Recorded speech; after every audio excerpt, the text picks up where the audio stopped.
लगभग विश्वास गरेको प्रभुलाई पाएको चाहिँ 9 वर्ष भएको छ। अनि अघि नै उहाँले धेरै कुराहरू भनिसक्नु भएको छ। साँच्चै म यहाँसम्म पुग्नुको मुख्य जरा गाडिनु चाहिँ मेरो 3 महिनाको तालिम हो। किनभने त्यो तालिमले चाहिँ मलाई विशेष गरी केमा बढी भयो भन्दाखेरि मेरो जुन परमेश्वरलाई त्योभन्दा अगाडि चाहिँ मैले तालिम लिनुभन्दा अगाडि चाहिँ मेरो जीवनमा चाहिँ परमेश्वरमा है विश्वास त गऱ्यो, तर मैले कसरी जिउनु पर्ने हो त्यो बारेमा मलाई ज्ञान त्यति थिएन। र त्यतिखेर म हाम्रो जीवनमा चाहिँ के रहेछ भन्दाखेरि सङ्गति जाने आउने, सङ्गति जाने, आफ्नो कामहरू गर्ने, त्यो कुरा चाहिँ अल्झिएर आएको थियो। अनि जब मैले 3 महिना तालिम गरेँ त्यसपछि मैले धेरै कुराहरू सिक्न पाएँ। अब चाहिँ हामी चाहिँ यसरी जिउनु पर्नेछ, यसरी चाहिँ परमेश्वरको कामहरू गर्नुपर्नेछ भन्ने कुरामा मेरो चाहिँ त्यहाँबाट चाहिँ मेरो जरा गाडियो है। किनभने एउटा बोट हुर्कनको लागि त्यसको जरा गाड्न आवश्यकता छ बढ्नको निम्ति। त्यसरी नै मेरो जरा त्यहाँ आएर गाडियो। अनि त्यसरी नै मेरो जीवनमा चाहिँ के छ भन्दाखेरि प्रभुलाई पाउनुभन्दा अगाडि चाहिँ म छोटो मेरो जीवनहरू भन्न चाहन्छु। प्रभुलाई पाउनुभन्दा अगाडि चाहिँ मेरो जीवन चाहिँ है एकदम सामान्य थियो। म धेरै नबोल्ने व्यक्ति हो, किनभने प्रभुलाई पाएपछि मात्रै म अलिक बोल्ने व्यक्ति भएको हो। किनभने यो सबै कुरा परमेश्वरले गर्नुभएको हो। र त्योभन्दा अगाडि चाहिँ मेरो जीवनमा चाहिँ म एकदमै नबोल्ने, मलाई एकदम छोरी मान्छेदेखि एकदमै नफरत भएको है। किनभने मलाई त्यतिखेर छोरी मान्छे एकदमै मन नपर्ने है, बोल्नु पनि नबोल्ने र त्यति कुरा पनि नगर्ने। अनि त म सानोमा पढ्नु त राम्रो पढ्थ्यो। अनि जब म स्कुल टाढा भयो, हाम्रो स्कुल चाहिँ लगभग 2.5-3 घन्टा हिँडेर जानुपर्छ है। 6 क्लाससम्म चाहिँ नजिकै थियो अनि 7, 8, 9, 10 क्लाससम्म चाहिँ टाढा थियो। अनि त्यो 4 वर्षको पढाइमा चाहिँ के भयो भन्दाखेरि पढाइहरू बिग्रिँदै गयो। भन्दाखेरि मतलब चाहिँ अब पढ्नु त पढ्ने, तर त्यो धेरै मन लगाएर नपढ्ने। किनभने हाम्रो चाहिँ के हुन्थ्यो भन्दाखेरि त्यतिखेर चाहिँ स्कुल जाने, बिहान झुरुक्क उठ्ने, मुख धुने, खाना खाने, झोला बोकेर गइहाल्ने, फेरि बेलुका आउने, रात पर्थ्यो है। घर आउँदाखेरि फेरि खाना खाने, त्यस्तो पढ्ने मौका पाउँदैन थियो, अम्म गर्ने मौका पाउँदैन थियो। अनि त्यही क्रममा चाहिँ पढाइहरू चाहिँ बिग्रिँदै गयो। अनि त्यसपछि 10 क्लासमा चाहिँ एससी दिँदाखेरि मलाई 2टा विषय लागेपछि त्यहाँबाट मैले पढाइलाई पढेन। अनि त्यसपछि पढाइलाई मैले त्यहाँबाट छोडिदिएँ। अनि त्यस पश्चात हामीले चाहिँ प्रभुलाई चाहिँ त्यही समयमा चाहिँ मैले परमेश्वरलाई चिन्न पाएँ। किनभने जब म 10 क्लासमा थिएँ अनि त्यतिखेर चाहिँ प्रभुलाई चाहिँ मैले कुनै कारणले पनि चिनेको, म न बिरामी थियो न केही थिएन, अचानक प्रभुलाई चिनेको है मैले चाहिँ मेरो जीवनमा चाहिँ। किनभने त्यतिखेर चाहिँ बुवाहरूले चाहिँ 1 हप्ता अगाडि चाहिँ उहाँले विश्वास गर्नुभएको थियो। किनभने हामी त्यतिखेर उतै बस्थ्यौँ रुम लिएर। अनि त्यतिखेर हामी उता बस्ने बेलामा चाहिँ बुवाहरूले चाहिँ प्रभुलाई है तलबाट चलेका म्यामहरूलाई बोलाएर चाहिँ बुवाहरूले विश्वास गर्नु भएको रहेछ, धेरैजनाले विश्वास गर्नु भएको रहेछ।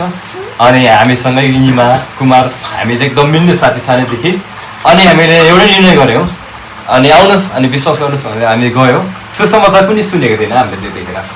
अनि अचानक विश्वास गरेको हामीले चाहिँ है। अनि अचानक अब विश्वास गऱ्यो भने के हुन्छ त्यो कुरा हामीलाई केही पनि थाहा थिएन। अनि हामीले अचानक विश्वास गऱ्यौँ अनि प्रभुलाई चिन्यौँ। अनि बिस्तारै हामीले प्रार्थना कसरी गर्नुपर्छ केही पनि थाहा थिएन। अनि हामीले एउटा भजन दिएको थियो। अनि त्यो भजनको सुरुमा थियो है परमेश्वरले सिकाउनु भएको प्रार्थना। त्यहीलाई हामी पढ्दै त्यही प्रार्थना गर्थ्यौँ, त्यही जुन लेखेको थियो त्यो कुरालाई हामी पढ्थ्यौँ। अनि त्यहीबाट हाम्रो चाहिँ प्रार्थना हुन्थ्यो। अनि धेरै समयको क्रममा पछि बित्दै अनि 3 महिना तालिममा म आइपुगेँ। अनि त्यसपछि मैले धेरै कुराहरू सिक्नु पाएँ। त्योसँग सिक्दै अहिले यसरी तपाईँको माझमा पनि म छु र अहिले मण्डलीमा सेवा पनि गर्दैछु। किनभने परमेश्वरले यति धेरै अनुग्रह चाहिँ मेरो जीवनमा गर्नुभएको छ।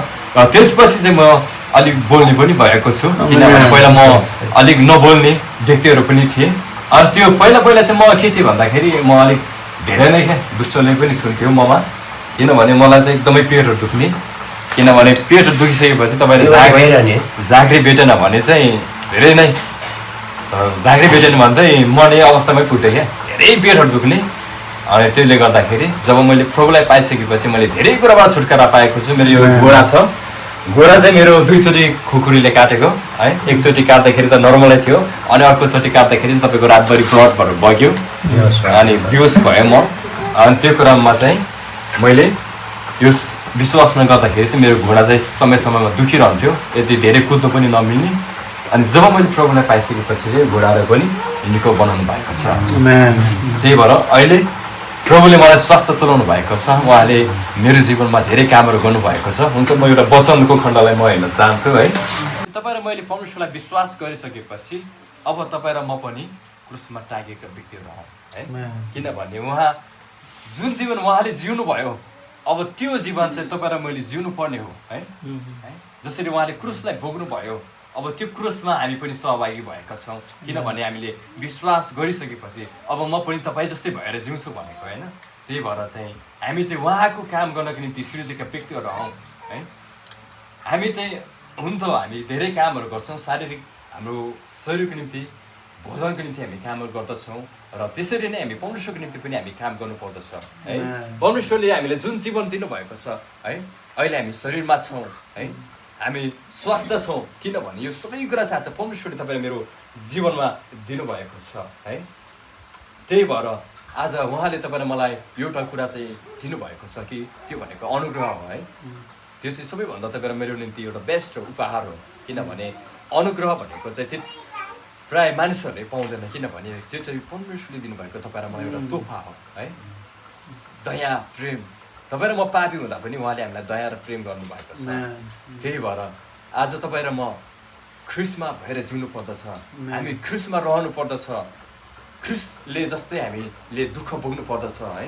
हामी हिँड्नु पर्दछ, बोल्नु पर्दछ, कसरी हिँड्ने कसरी बोल्ने सबै कुरा परमेश्वरले हामीलाई सिकाउनु भएको छ है। उहाँको वचनअनुसार हामी जिउँछौँ भने, उहाँको वचनअनुसार हिँड्छौँ भने परमेश्वरले हाम्रो जीवनमा कामहरू गर्नुहुनेछ।